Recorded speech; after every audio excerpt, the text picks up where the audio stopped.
కేంద్ర ప్రభుత్వం స్పందించారు. కేవలం వీళ్ళ టార్గెట్ అంతా కూడా తెలంగాణ రాష్ట్రం సాధించిన కేసీఆర్ గారిని ఈరోజు ఇబ్బంది పెట్టేలో భాగంగానే ఈరోజు కమిషన్ నోటీస్ పంపింది. ఇది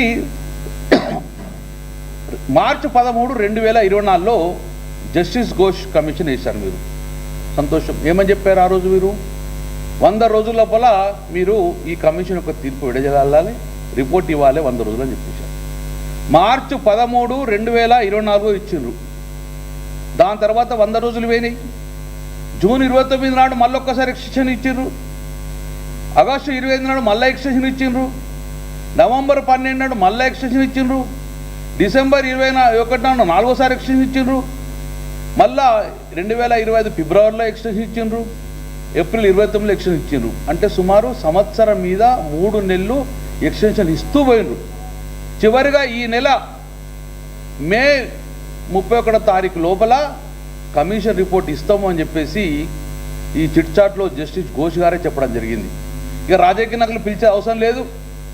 ఆల్మోస్ట్ ఆల్ ఇంకా స్మిత సబర్వాల్తో పాటు అందరూ పిలవడం జరిగింది. ఇక రిపోర్ట్ ఇస్తామని చెప్పేసి ఇచ్చే సమయం లోపలే ఈ రేవంత్ రెడ్డి ప్రభుత్వం గట్టెట్లిస్తావు నువ్వు అని చెప్పి మళ్ళా 2 నెలలు నిన్న ఎక్స్టెన్షన్ చేసింది. నిన్న 19 తారీఖు నాడు మళ్ళీ ఎక్స్టెన్షన్ చేసారు. 1 మంత్ కోసం ఇచ్చి ఇక వీళ్ళ పేర్లు కూడా నోటీసులు ఇచ్చేంజ్ చేసి ఒక రాజకీయ కక్ష సాధించలో భాగంగా ఈరోజు కమిషన్ ఇవ్వడం జరిగింది. ఈ కమిషన్ అనేది రాజకీయ కక్షలో భాగంగా కేసీఆర్ గారి మీద విషం జీవితంలో భాగంగానే కావాల్సుకొని ఈ నెల ఇచ్చేది. ఇక మీకు ఎట్టి పరిస్థితుల్లో ఎవరిని విలువ కమిషన్ రిపోర్ట్ ఇస్తాను మూమెంట్లో మళ్ళీ వీళ్ళ 3 పేరు రిపోర్ట్ ఇచ్చినంటే నీ రాజకీయ కక్ష కాదా? ఇందులో కాదా? నిన్నగాక మొన్న రిపోర్ట్ ఇచ్చేసిండ్రు. నోటీసులే రావు, ప్రెస్ రిలీజ్ చేసిండ్రు. నోటీసులు చేరకముందే సమాచారం చేరవేసేసిండ్రు. ఇక వీళ్ళందరికీ నోటీసులు పోతున్నాయని చెప్పి ఇది రాజకీయ కక్ష కాదా? ఈరోజు నోటీసులు అందకముందే ఇవ్వడం చెప్పింది. ఆ రోజు కూడా మేము కూడా చూడడం జరిగింది. మేము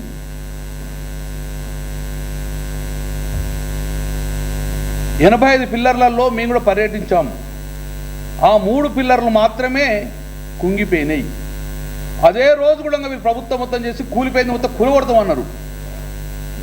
సంవత్సరం మీద 6 నెలలు అయింది. చెక్కు చెదిరిందా? ఎందుకు నీళ్ళు ఆపలేదు? మీరు కిందికి నిలవలసిండ్రు. నేను రేవంత్ రెడ్డి ఒకటే సూటిగా ప్రశ్న అడుగుతున్నాను. కొత్తగా ఇల్లు కట్టుకుంటాం. ఇల్లు కట్టినప్పుడు బాత్రూంలో చిన్న లీక్ అవుతుంది. బాత్రూమ్ రిపేర్ చేసుకుంటావా? ఇల్లు మొత్తం కూలగొడతావా? Bathroom repair చేసుకోవా? కొత్త కట్టిన ఇంట్లో చిన్న రిపేర్ అయితే బాత్రూమ్ రిపేర్ చేసుకుని మళ్ళీ చదువుకుంటావుగా? జనరల్గా లీక్ అయ్యి ఉంటాయి కదా, అయితే దానికి ఇల్లు మొత్తం కూలగొడతావా? ఈరోజు ఒక కొత్త బస్సు కొని టైర్కు చిన్న ఫంక్షన్ అయితే టైర్ బస్సే కాలబెడతావా? నువ్వు బస్సు మొత్తం కాలిపోయిందంటవా? ఇది నీ మూర్ఖత్వ ఆలోచనతో ఈరోజు తెచ్చుకున్న తెలంగాణలో అయోమయం గురి చేస్తున్నారు. నేను ఒక్కటే చెప్తున్నాను. ఈరోజు నేను కూడా 4 సార్లు ఎమ్మెల్యేగా ఉన్నాను.